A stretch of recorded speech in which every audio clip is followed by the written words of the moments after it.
It's Jordan Leroy Hansen, also known as Ledef, and I'm here to provide some quick tips before the Boomsday expansion comes out on August 7th.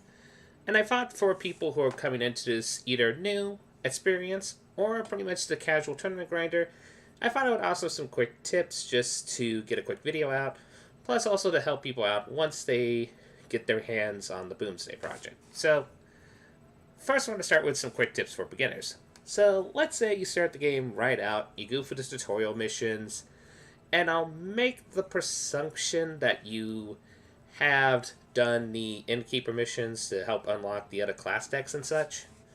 If you did that, then I would actually recommend if you had some extra cash. Now, I don't have it in the shop here, but one thing that they do offer when you go to the shop is a welcome bundle for $5. I would recommend before going full crazy on the new expansion to actually go and pick up that. It gives you a couple of good base packs from the core set, which is always good to build up your collection on that, since a majority of those cards are going to stay through even post-rotation, unless there's like a few exception of some cards that do get rotated into the Hall of the Fame when they realize the power curve of them is kind of, well, absurd. But overall, you get a couple of good packs, plus also you get a class legendary, which, hey, legendaries are kind of fun to toy with, especially when you're starting out. Also, one thing I would recommend, other than completing the Innkeeper missions and the bundle pack, I would also recommend going into the solo adventure and actually playing Knights of the Frozen Throne. Now, in this case, all you have to do is complete the prologue in this case, and it's pretty straightforward. It's more of a gag mission, as they say. There's still some choices you have to make and all that, but it's a pretty easy one to complete.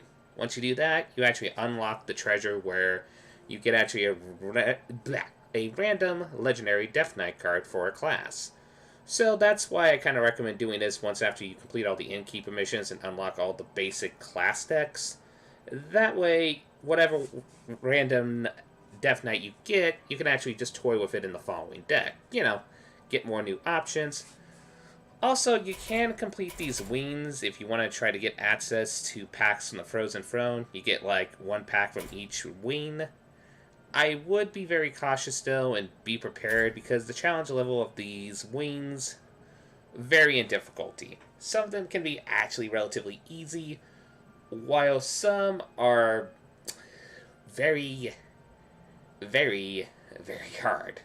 So, if you do try to go around this route to try to get some free packs from the Frozen Throne, and you don't know what you're doing, I would also recommend just going up for a guide, or just try them out first, see if you can beat them by yourself, and then go to a guide, because that's a quick way to actually get 2 extra packs. Other than that, though, that is pretty much my tips for beginners.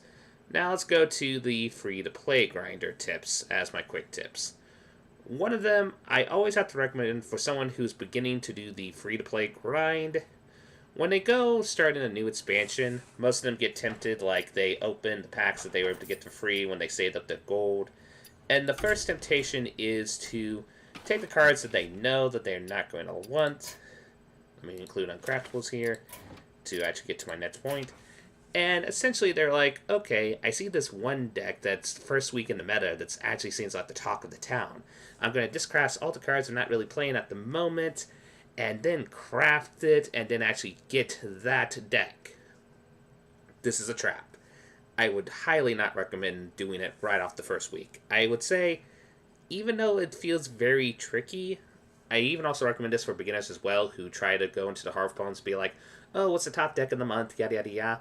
I always recommend when a new set comes out to wait at least about, I would say about 2 to 3 weeks. That way, then the meta kind of stabilizes, and then you can find whatever deck you want to grind into that suits your overall playstyle, and then craft the cards you're not playing with, and then get into that deck. But overall, I would say the first 2 weeks, even the cards you don't think you're ever going to play with, like one of the baddest, well, not baddest, but one really bad legendary is, if I do have to pull it, is Harbina Celestia. I mentioned this in the review. It's not a really great legendary. Now, the temptation is to be like, oh, I pulled this as one of my random legendaries. I should just disenchant this and go get the dust and then get a random epic I need. While that temptation is understandable, I would actually highly recommend not to do that. I would say play with the card.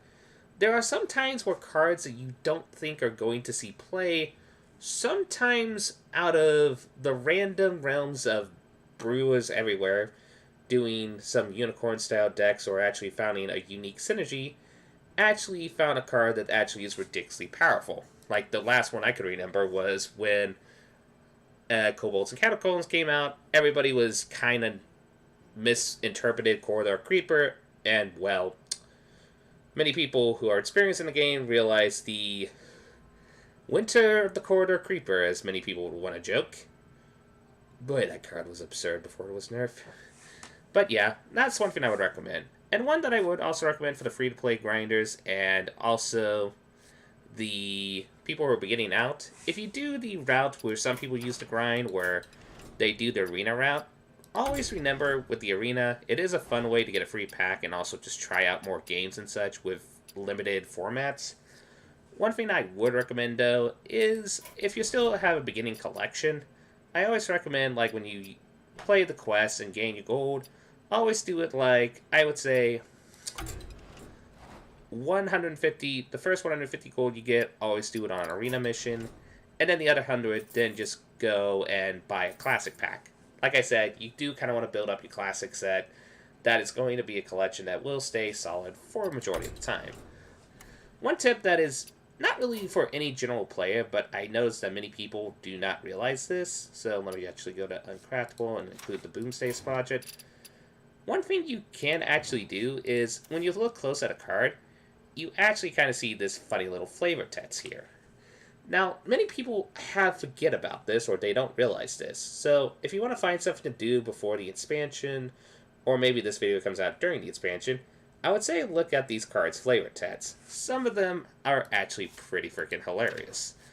Like, some of them range from little wordplay puns, some of them range to, like this one, the Faithful Luby. They're a little lightheaded. Ha, ha. I mean, some of them might cringe at these, but then there's some that are just on the realm of pop culture references and such. They're kind of like funny little gags. So I would highly recommend just reading through the Boomsday projects. Like, you know, you can actually click here, go to pretty much the Boomsday, and actually read through these and such. Now, let's say both for a grinder and then for also a beginner, let's say you finally got a decent pool of cards, you want to go on to ladder, but you do not know what deck you want to try out. This is where I would highly recommend, so let's say I'm creating a new deck, I would highly recommend the concept that they provide called deck recipes. Now, deck recipes, it's pretty straightforward. Every new expansion, other than the class decks that they provide you at the beginning of the game, they always update two of these deck lists to essentially both accommodate for people who still have like the old cards from previous sets, but also accommodate for people who are playing the new sets and such. Like, for example, new set with Goblins and Gnomes, mostly a very interesting mid-range mech deck for Paladin, and then they also provide an even Paladin deck archetype where they throw at least one or two of the extra cards that if you can play it, you can play it. Now, let's say you find a deck recipe you want to play, but you don't have all the cards. Like, let's say, oh, I want to play this. This actually looks cool as an even Paladin deck, but I don't have all the cards. One thing I would recommend is either A, when you open packs and such, try to find cards that you find fun or maybe even you think might be decent tech cards. So, for example, this is a mid-range, kind of a token-based Paladin deck. So, if you look at your collection, you try to think of stuff, okay, what's stuff that is token-based? Merlite Tidehold is token-based. Okay, yeah, I know some people are cringing for me recommending this, but whatever, people are starting out or beginning. Or there's even stuff like Lost Spirit, where it's like, oh, that actually is synergistic because I'm going to get a wide board. Try to find cards that overall assist you with your overall archetype and such. Now, besides that, let's say you just want to finish this deck real quick. You can also click on the deck hunter, and they will suggest cards from your collection that you can just add just real quick and then finish the deck off. Simple, to the point. Also, for people who don't know, if you do end up getting like alternate hero costumes and such for your deck, you just pretty much access them through here, including your alternative card backs, which for most people, as long as you win 5 games each month, you'll get the card back pretty easily. Nothing to it on that one. Now, here's where I'm going to go into the realm of quick suggestions for people who are going to be competing in the current meta. Now, I'm going to give a personal note here. I am not a person who's a professional tournament player. I mostly have never went to Legend. So take the advice I'm going to say right now with a teeny grain of salt. But most of the advice that I've been getting have been stuff that I've been hearing around the town from people who are professional and such. So I'm not going to go full detail, like we could go full detail on how the meta is going to interact, but mostly I would say for that one, just dive in and just see what happens. But here's some quick pointers. Now, one thing that people noticed with the Boomsday Project that they kind of got scared of is that we don't really, in a sense, have a counter to, let me get to it, the little bugger, this little guy. This guy has been to some people the bane of standard for quite a while. And there's some people who look at the Boomsday Project and they felt, we don't really have a nerf to this guy.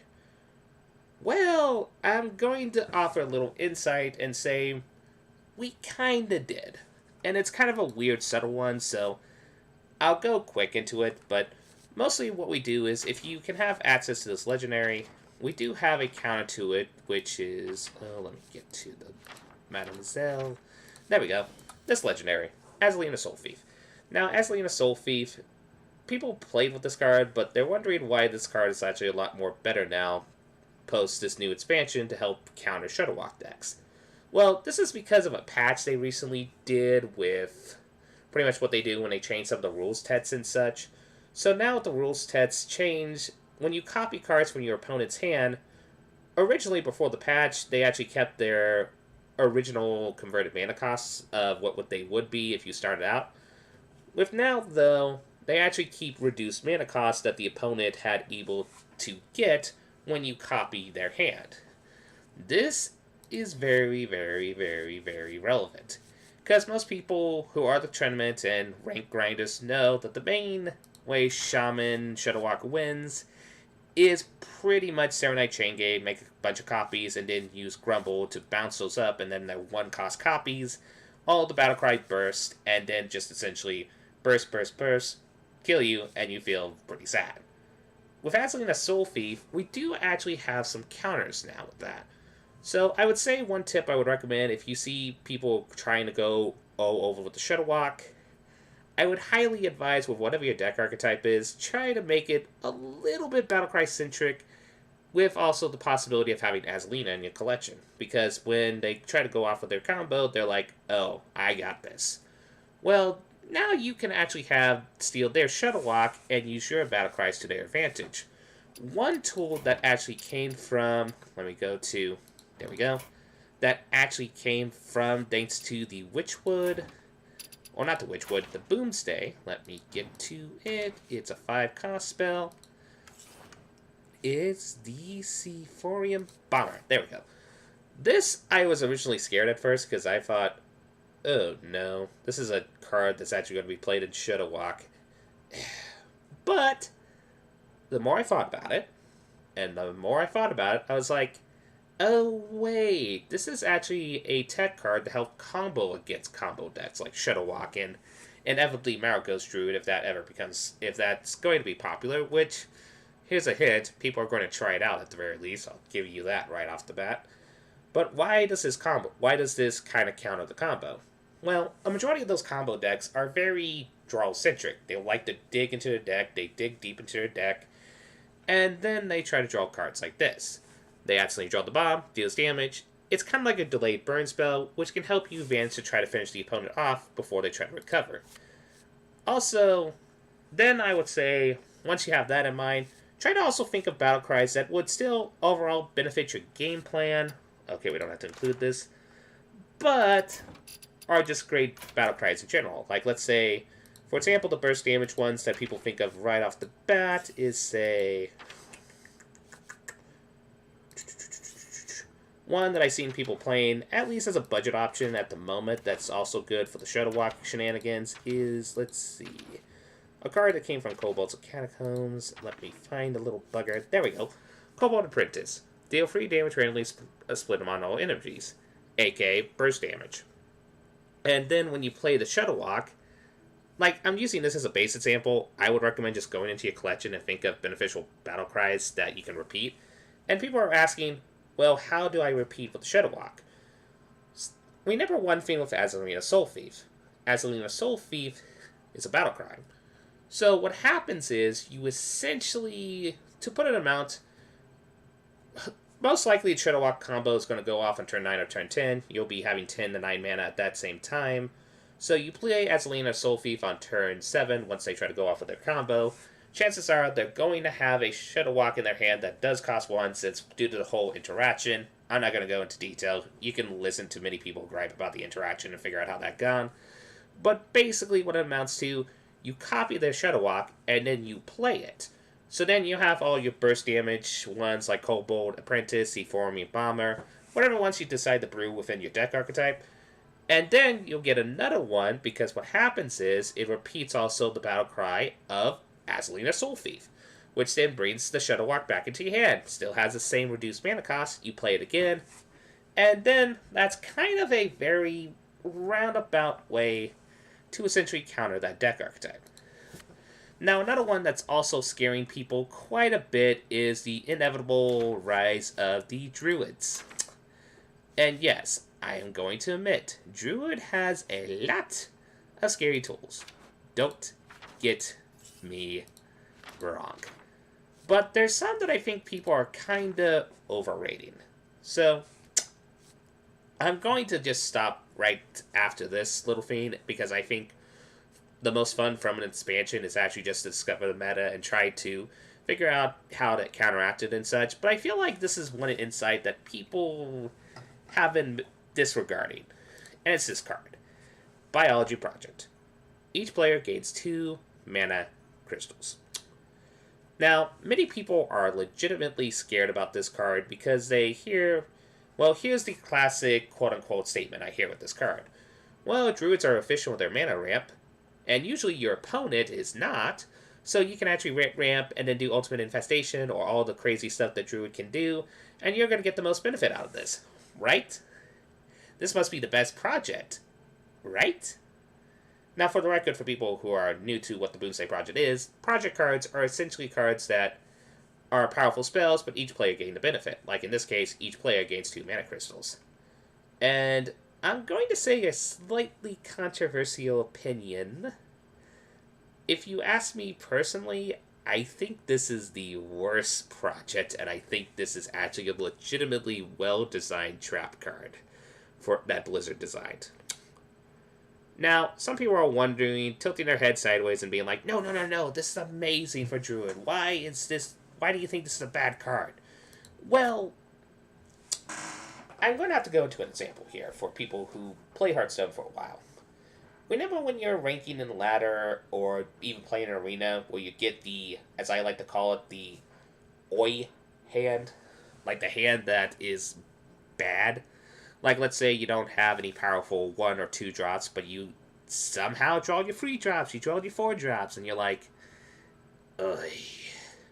Well, let's say you're playing against a Druid, and then Druid decided to play Biology Project on turn 1, because it's like, oh, I get this mana advantage ramp, and then Wild Growth, and then now I'm at 5 crystals, haha. And then now your hand's not as bad, because you have a free drop card in your hand, and then you play the free drop. Yeah, I know that people are making the argument that Druids will always have answer to people who try to play up to them with their ramp. But I think the best way to counteract this is just keep a unconventional hand. Now, don't go totally off it and presume that they will have Biology Project on turn 1. I still say keep your 1 or 2 drops or 3 drops, but if you have, say, a 5 or 4 drop, and the common notion and advice is to mulligan it and then try to get new cards, I say keep at least 1 of those in your hand. And the main reason why is if they go off with the Biology Project, then you can have a significant tempo advantage by playing a higher cost creature and such, thanks to the mana ramp that they gave you. Also, one other rebuttal I will say to this, people saying that this is a powerful card, is remember that people have their hero powers. And some of them are going to get an upgrade when they use, like, say, the even mechanic that was introduced into the Witchward. So, even if they still play a 1-drop and such, even with the new mana, they still have access to their hero power, and that can be pretty significantly powerful. So, like, say, for example, let me think. Druid is playing turn 1, they play this, and then you play against even Paladin, and then they play their 1-drop that is relatively powerful, like a Dire Maul or something, and then they're like, oh, I have enough mana to, say, play my hero power. Sure, then you have to answer with Swipe, but you really don't want to answer with Swipe that early in the game, so, even with the mana ramp, so you kind of see where I'm getting at in here. I think this is going to be a card where many people will still play it, definitely first day, because the temptation of ramp is very, very tempting. But then what happens is, I think what's going to happen is I'll see many streamers go with, oh, I have this bad hand, and I'm going against Druid, and then someone plays Biology Project, and it's like, oh, hey, I got a significant advantage now since I can play this 4-drop or 5-drop or such. And then Druid will lag behind, and then, well, you're going to see many games where Druid lose because they decided giving opponents 2 mana crystals made them have to interact with a 6 or 5 or 4-drop that they can't interact with that early in the game. At least that is my personal opinion on that. Overall, though, I think that's all I'm going to offer with Insight with the meta. I'm kind of going to see and play through it with the stream tomorrow for the launch day stream. Speaking of which, I'm going to actually do a stream tomorrow of the Boomsday Project, testing out the new cards and such. The stream will start around 10, and we'll just probably play some janky decks until the expansion launch. So then once that happens, then we'll open some backs, do some janky brews, and even play one in a while in an arena. Overall, though, I think that's the best starter tips I would recommend right off the bat for both beginners, experienced grinders, and people who are going to grind on ladder and experience the chaos that Mr. Boom is going to provide us with the Boomsday expansion.